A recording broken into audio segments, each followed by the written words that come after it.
registering for the dissection course for the Jones Institute, I was super excited because it was something that it was what I wanted. It was part of my wish list. I really, number one, want to be able to help my patients better, especially knowing that I work with people who have all different pathologies.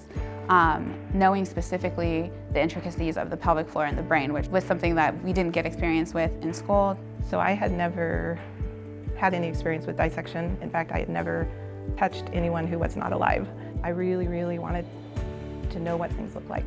So I did have some prior dissection with anatomy in PA school.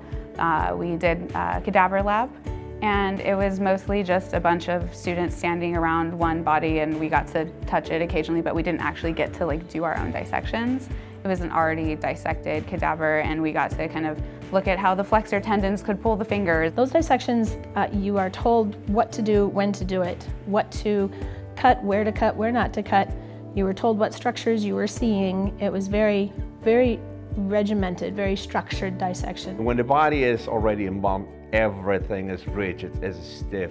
Not so with the unembalmed bodies. The rigor mortis has dissipated, and we can move the different areas and see how the systems connect to each other. It's been so different in this experience, being able to be hands-on, being able to feel the difference between an embalmed cadaver and a fresh cadaver is very, very different.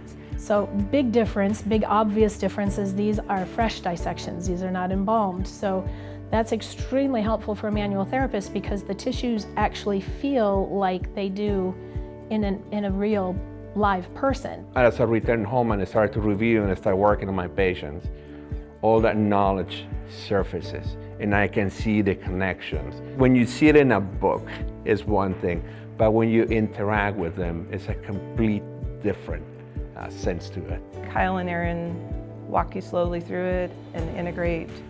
What are you seeing? What are you thinking? Right, it's beautiful to see the organs gliding through the fascia, seeing all of the sheaths around the nerves, arteries, the veins, how everything is interconnected. It's a fantastic way to experience what we do on kind of a very real level. One of our cadavers also had EDS or hypermobility, and to feel the difference in her body compared to the rest of the other cadavers really I think is going to help me help my patients so much better because I can feel at the cellular level and feel at the tissue level just how different these bodies are, even though they look exactly the same from the outside. I keep wanting to be better. You never learn the body. Every time you come, you look at a different layer. You look at a different level. I wouldn't miss it for the world.